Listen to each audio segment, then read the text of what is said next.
SSS members, it's me Angel. Welcome sa aking YouTube channel. Sa video na ito, ituturo ko po sa inyo paano po tayo makakapag-apply ng salary loan sa SSS. Pero bago po tayo mag-proceed doon, alamin muna natin yung mga eligibility requirements sa SSS kung qualified ka ba para sa salary loan. Okay.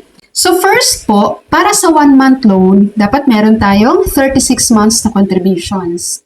Para naman sa 2-month loan, dapat meron po tayong 72 months contributions.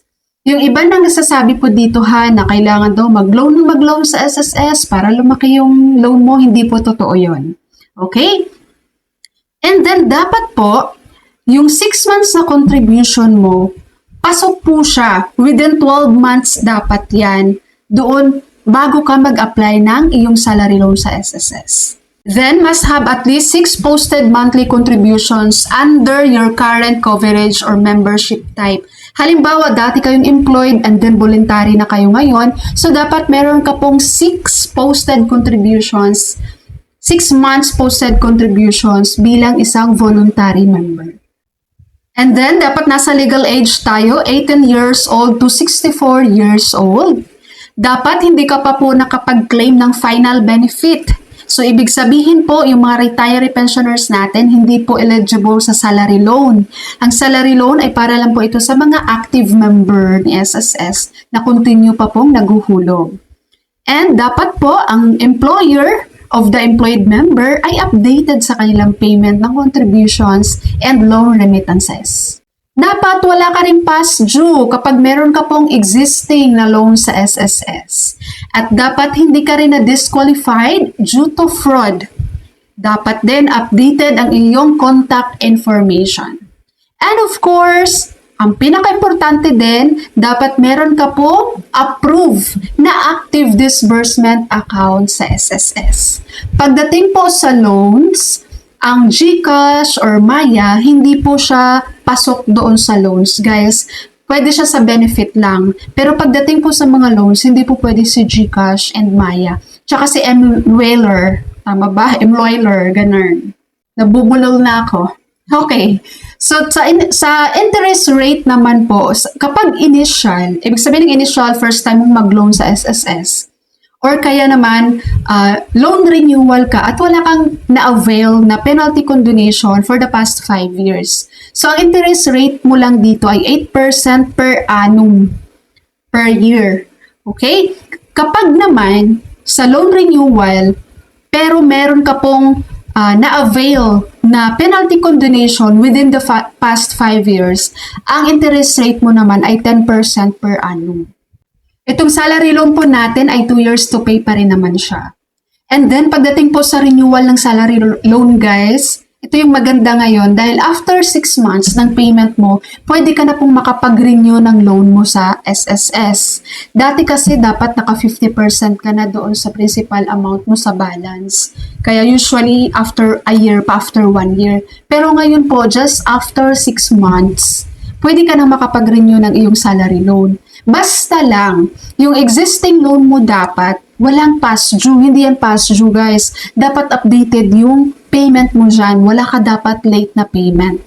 At dapat, the last 3 monthly amortization were paid within the due dates prior to the month of renewal application. So, yung huling 3 months mo din, guys, make sure mo din yun na dapat wala kang late dyan sa payment.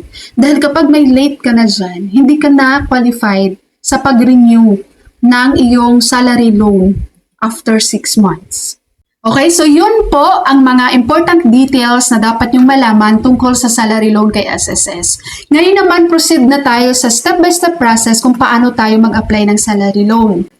First thing, all you have to do is mag-login ka sa iyong SSS online account. Kapag wala ka pang SSS online account, just comment below. I-reply ko sa iyo ang link ng video paano gumawa nun. Madali lang po. Okay, pag naka-login ka na sa iyong SSS online account, punta ka sa loans, then makikita mo tong salary loan, i-click mo lang yan. Kapag employed ka po, ganito yung lalabas sa'yo. Pipili ka dyan ng iyong employer. Dahil isi-certify kasi ni employer ang loan mo, guys. So, pag na-click mo na ang iyong employer name, dito may loanable amount, pipili ka din dyan sa loanable amount mo. Kasi yung iba, for example, qualified ka na for 40,000 pesos na loan, natataasan ka masyado, gusto mong mababa ng konti. So, pwede ka pong pipili ng amount na mas mababa dyan. Okay, and then i-click mo yung next. Kapag voluntary member ka naman, or kaya OFW or self-employed, yung mga individual member na nagkukontribute ng sarili nila, ganito naman yung lalabas sa inyo guys. So, ganun din po, pipili kayo dito ng loanable amount, tapos ang inyong disbursement account, and then i-click nyo yung next. Pag-click nyo po ng next, lalabas po itong disclosure statement and terms and conditions. So, nandito po yung details ng inyong loans, kung magkano yung magiging monthly amortization nyo. And guys, basahin nyo dito yung declaration and authorization ha, then consent and data privacy para dapat po aware din po kayo kung ano yung nandito, ang laman nito.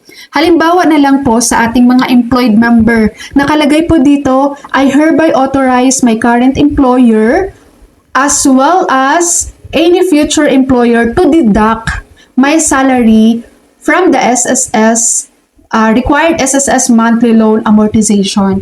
Meron kasing iba dito guys na nagsasarili ng bayad sa SSS. So hindi yun magpo-post guys kapag kayo ay employed. Hindi kasi ito katulad dati.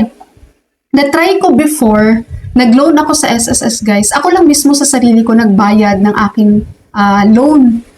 Kahit ako ay employed. Kasi wala pang PRN nun. Ngayon kasi meron na pong PRN. So kapag ikaw po ay employed, required talaga na si company mo ang magdeduct sa'yo ng iyong loan payment sa SSS at sila ang magre-remit. So, wag mong gawin na ikaw ang magbayad sa sarili mong loan. Ha? Mga employed members dyan. Kasi hindi yan mapopost, guys. And then, scroll down lang po natin yan. Makikita natin sa baba, guys, itong box, I have read and understand. I-click lang natin yung box na yan. Tapos, i-click natin ang next. And then po, lalabas po ito. Andito po yung net proceeds doon sa loan natin. Makikita po natin yan. Kung magkano yung marireceive natin. Kasi doon sa loans natin guys, babawasan nyo ng service fee, babawasan nyo ng advance interest. Kaya lalabas po doon ang net proceeds of loan. Kaya ikaw po, aware ka mismo sa sarili mo guys kung magkano yung matatanggap mo, actual na matatanggap mong salary loan sa SSS dahil ipapakita yan sa'yo. Okay? And then, i-click natin tong box sa baba, tapos i-click natin tong submit. Tapos lalabas lang po itong confirm salary loan. I-click lang natin ang confirm. Tapos nandito na tayo guys. Kapag ikaw ay individual member, voluntary, self-employed, OFW, okay na po yun. Aantayin mo na lang na papasok sa disbursement account yung loan mo. Pero kapag ikaw ay employed member, lalabas yung ganito guys. Babasahin nyo to. Nakalagay po dito, we are awaiting the certification from your employer. Your salary loan application will expire if your employer fails to certify on or before. No, ilalagay din yung date dyan. Once expired, and if still interested, loan application must file again. Sa mga employed, di ba sabi ko sa inyo, kailangan po yan i-certify ng employer nyo. Kapag lumagpas na po doon, mag-expire na po yan, kailangan nyo mag-reapply ulit. Okay? Ang gawin niyo lang po, employed member, once na nakapag-file kayo ng salary loan sa inyong SSS online account, i-inform niyo agad yung HR niyo, yung company niyo, ma'am, nag-loan po ako sa SSS para i-certify po nila yan. Alam na po ng company niyo guys, paano nila yan i-certify doon sa employer SSS online account. Okay? If you have any questions guys with regards sa salary loan, just comment below. Sasagot po ako ng inyong mga katanungan kapag tayo po ay merong free time. Okay? So bago ko po i-end ang ating video for today, sa mga naghahanap po dyan ng whitening lotion, i-recommend ko po sa inyong bilhin itong RDL Papaya plus Vitamin E. At paresan nyo na rin guys ng whitening body soap na si Alada. Very well known to. Medyo may pagka-pricey pero worth it naman siya. At ang gawin nyo na lang guys, hati-hatiin nyo katulad sa ginagawa ko. Ayan, hinati-hati ko na lang. So, ang link ng mga products na to, ilalagay ko po sa title ng video. I-check nyo na lang po dyan. Okay. SSS members, that's all for my video for today. Thank you so much for watching everyone. God bless you.